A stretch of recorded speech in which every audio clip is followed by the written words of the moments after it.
शर्मा सरकार का कैबिनेट विस्तार आज 4 विधायक लेंगे मंत्री पद की शपथ। असम में इस विस्तार से 7 कैबिनेट में कुल 18 मंत्री हो जाएंगे शामिल। पीएम मोदी आज स्वामी नारायण संप्रदाय के कार्यक्रम को करेंगे संबोधित। बीएपीएस कार्यक्रम को वर्चुअली संबोधित करेंगे। अहमदाबाद के नरेंद्र मोदी स्टेडियम में कार्यक्रम का आयोजन। गृह मंत्री अमित शाह गुजरात के दौरे पर रहेंगे। अहमदाबाद के नरेंद्र मोदी स्टेडियम में कार्यकर्ता स्वर्ण जयंती समारोह में शामिल होंगे। राष्ट्रपति द्रौपदी मुर्मू के ओडिशा दौरे का आज अंतिम दिन। 3 नई रेल लाइंस का करेंगी शिलान्यास। इसके अलावा tribal research and development centre का भी उद्घाटन करेंगे। संभल के बाद मुजफ्फरनगर में विवादों के घेरे में मस्जिद। शत्रु संपत्ति पर बनी मस्जिद को ढहाने की मांग। 930 खसरा नंबर था जो कि 8 बिस्वा का है और इसमें एक इमारत बनी और 4 दुकानें बनी हुई। एक प्रार्थना पत्र के माध्यम से इसमें जांच कराई गई। जांच कराने के उपरांत जो है शत्रु संपत्ति कार्यालय जो कि दिल्ली में है, शत्रु संपत्ति अभिकरण, उनको अपनी रिपोर्ट भेजी गई। अभिकरण के द्वारा दोनों पक्षों की सुनवाई के उपरांत ये ऑर्डर पारित किया गया कि ये शत्रु संपत्ति घोषित की जाती है। प्रशासन ने रोहिंग्याओं पर कसा शिकंजा। 409 रोहिंग्या परिवारों की बिजली पानी बंद की गई। सुंजवान में 2, नरवाल बाला में 5 ठिकानों की पहचान। जम्मू बॉर्डर पर हुए बवाल के बाद किसानों ने 8 दिसंबर तक के लिए टाला दिल्ली कूच। केंद्र की सरकार को बातचीत के लिए दिया 1 दिन का समय। कृषि मंत्री से की बातचीत की मांग। किसानों के दिल्ली कूच के बीच सरकार का बड़ा फैसला। किसान आंदोलन के चलते अंबाला जिले में शंभू बॉर्डर के आसपास वाले इलाकों में 9 दिसंबर तक के लिए इंटरनेट की सेवाएं भी बंद। किसानों की दिल्ली कूच को लेकर हरियाणा के मंत्री अनिल विज का बड़ा बयान। बोले किसानों के पास दिल्ली में धरने की इजाजत नहीं है।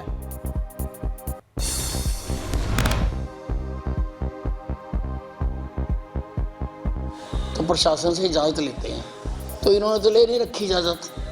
तो इजाज़त ले लें, फिर तो इनके जाने पर विचार किया जा सकता है। जब तक इजाज़त नहीं है तब तक कैसे जाने दिया जा सकता है। वहीं भर्ती की प्रक्रिया पर बिहार लोक सेवा आयोग का बयान आया। खबर को बताया अफवाह। 13 दिसंबर को होनी है परीक्षा। बीपीएससी अभ्यर्थियों पर लाठीचार्ज से भड़के तेजस्वी यादव। नीतीश कुमार की सरकार पर साधा निशाना। बोले मुख्यमंत्री के इशारों पर छात्रों पर लाठीचार्ज किया गया। हमारी मांग है कि सर्वर डाउन हुआ है तो उन छात्र छात्राओं को भी मौका मिलना चाहिए ताकि वो फॉर्म भर सके। वहीं छात्रों के प्रदर्शन के बीच में पहुंचे खान सर को पुलिस ने हिरासत में ले लिया। बीपीएससी की प्रारंभिक परीक्षा के नियम में बदलाव को लेकर बिहार में बवाल।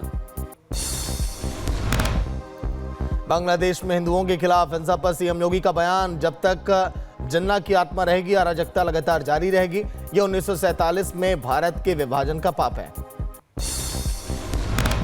यूपी में अगले 6 महीने तक किसी भी तरह के प्रदर्शन और हड़ताल पर रोक लगाई गई। कार्मिक विभाग ने जारी किया आदेश। अयोध्या में गाजीबाजी के साथ निकली राम बारात। हजारों की संख्या में शामिल हुए बाराती। यह बारात अयोध्या से मिथिला पहुंची, जहां पर विवाह का कार्यक्रम संपन्न हुआ है। देर शाम वाराणसी के दौरे पर पहुंचे सीएम योगी आदित्यनाथ। काशी विश्वनाथ धाम में 11 एलईडी स्क्रीन का किया अनावरण। सीएम ने बाबा काल भैरव के दर्शन किए। साथ ही बाबा विश्वनाथ मंदिर में भी पूजा अर्चना की। प्रयागराज के दौरे पर रहेंगे सीएम योगी। पीएम मोदी के कार्यक्रम की तैयारियों का लेंगे जायजा। 13 दिसंबर को प्रयागराज आ रहे हैं पीएम मोदी। गंगा पूजन कर महाकुंभ की शुरुआत भी करेंगे पीएम। शाहजहांपुर में अतिक्रमण पर चला प्रशासन का बुलडोजर। नगर पंचायत कटार में सभी मार्गों से हटाया गया अतिक्रमण। दुकानदारों में भी हड़कंप मचा हुआ है। यूपी के महोबा में युवती का पीछा नहीं छोड़ रहा काला सांप। पिछले 5 साल में 11 बार सांप ने डस लिया। अनोखी घटना से लोग हैरत में। संजौली मस्जिद विवाद मामले में आज आयुक्त कोर्ट में होगी सुनवाई। मुस्लिम पक्ष ने याचिका दायर कर दी थी चुनौती। एमपी की छतरपुर में 12वीं की छात्रा ने स्कूल के प्रिंसिपल की गोली मारकर हत्या कर दी। आरोपी छात्र ने बाथरूम में जाकर प्रिंसिपल सुरेंद्र कुमार सक्सेना के सिर में गोली मारी।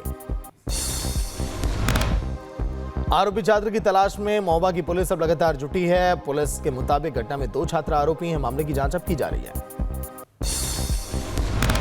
लखीमपुर खीरी में झोलू बाबा मेला में हुई मारपीट। झूला संचालकों से मारपीट के बाद वहां बवाल मचा। पुलिस ने 3 लोगों को हिरासत में लिया है। यूपी के महोबा में मेडिकल स्टोर से चोरी की घटना आई सामने। नाबालिग ने शटर तोड़कर चोरी की। मेडिकल स्टोर संचालक ने आरोपी को पकड़कर पुलिस को सौंप दिया। चोरी की वारदात सीसीटीवी में कैद हो गई। गाजियाबाद में एसीबी ने ट्रैफिक पुलिस के सब इंस्पेक्टर को रिश्वत लेते पकड़ लिया। ऑटो चालक से 10,000 रुपए की रिश्वत लेते रंगे हाथों पकड़ा गया। आजमगढ़ में पुलिस की टीम पर जानलेवा हमला। 5 लोगों के खिलाफ दर्ज की गई एफआईआर। पुलिस ने 5 लोगों को गिरफ्तार किया है। 10 फीट तक सोने से जड़ा होगा अयोध्या में मंदिर का शिखर। राम मंदिर निर्माण समिति के अध्यक्ष नृपेंद्र मिश्रा ने जानकारी दी। 15 मार्च तक पूरा होगा मंदिर का निर्माण कार्य। चैंपियंस ट्रॉफी के दौरान दुबई में अपने सभी मैच खेलेगी भारतीय टीम। भारतीय टीम के मैच न्यूट्रल वेन्यू पर कराने के लिए पीसीबी तैयार। 8 दिसंबर तक आईसीसी जारी करेगी शेड्यूल। जम्मू कश्मीर में करोड़ों की लागत से मंदिरों का होगा कायाकल्प। अनंतनाग और पुलवामा जिले में 17 मंदिरों का होगा कायाकल्प। वहां सरकार ने 17 करोड़ रुपए की मंजूरी दी है। तिरुमला में क्रॉस और यीशु के नाम वाले सामान बेचने पर दुकान सील। चेयरमैन ने अधिकारियों को जांच के आदेश दिए हैं। असम के शिवभूमि के मनसा मंदिर में कायाकल्प को लेकर भारत और बांग्लादेश के बीच विवाद। बांग्लादेश बॉर्डर गार्ड के जवानों ने भारतीय सीमा में की घुसपैठ। सीमा के पास मंदिर का भी निर्माण कार्य रोका गया। दिल्ली हरियाणा के बीच मेट्रो की चौथे फेज का मंजूरी। 85 केंद्रीय और 28 नवोदय विद्यालय खोलने पर कैबिनेट ने मुहर लगाई है। बांग्लादेश के दौरे पर जाएंगे विदेश के सचिव। 9 दिसंबर को बांग्लादेश जाएंगे और बांग्लादेश में अपने समकक्ष से मुलाकात करेंगे। यात्रा के दौरान कई अन्य बैठकें भी करेंगे विदेश सचिव। बांग्लादेश में चिन्मयदास प्रभु की गिरफ्तारी पर भारत चिंतित। विदेश मंत्रालय ने कहा कि निष्पक्ष और पारदर्शी होगी कानूनी प्रक्रिया। आतंकी मसूद अजहर पर एमईए का बयान। आतंकी मसूद अजहर के खिलाफ कड़ी कार्रवाई हो। भारत में हुए आतंकी हमलों में मसूद अजहर का हाथ रहा है। बांग्लादेश में हिंदुओं के मुद्दे पर भड़के इमाम। ऑर्गेनाइजेशन के चीफ इलायची बोले कि हिंदुओं पर हो रहा अत्याचार बंद हो। उपद्रवियों पर एक्शन ले यूनिस की सरकार। सीरिया के मौजूदा हालात को देखते हुए भारतीयों को एमईए ने जारी की ट्रैवल की एडवाइजरी और अगले आदेश तक सीरिया की यात्रा से बचने की सलाह भी अब दी है। इजरायल की ईरान को सीधी धमकी। सीरिया में हथियार और सैनिक ना भेजे ईरान। हिजबुल्लाह के साथ लग सकते हैं ईरानी हथियार। विद्रोहियों के कब्जे में रूसी रडार सिस्टम। एसटीएस लड़ाकों ने कब्जा है रूसी हथियार। सीरिया में विद्रोहियों के हाथ में रूसी वेपन। एसटीएस चीफ मोहम्मद अल जोलानी का दावा। सीरिया में हम बनाएंगे लोगों की सरकार। किसी से कोई बदला नहीं लिया जाएगा। हमले कब्जे के बाद जोलानी का ऐलान। अमार होम्स के बीच रूस के एयर स्ट्राइक। सीरिया में पुल पर रूस का हवाई हमला। रूसी फाइटर जेट ने होम्स में बमबारी की है। सीरियाई विद्रोहियों ने हमास सैन्य अड्डे पर कब्जा कर लिया। गोलीबारी में देखिए जश्न भी की तस्वीरें सामने आई। सीरिया के हमा शहर में अल असद के विद्रोहियों ने उनके पिता की मूर्ति तोड़ दी। विद्रोहियों ने मूर्ति को गाड़ी से खींचते हुए तोड़ दिया। ईरान ने सीरियाई सरकार को पूर्ण समर्थन अब दोहराया। विद्रोहियों को आतंकवादी कहा। विद्रोहियों ने होम्स में बाहरी इलाके में 2 शहरों पर कब्जा कर लिया है।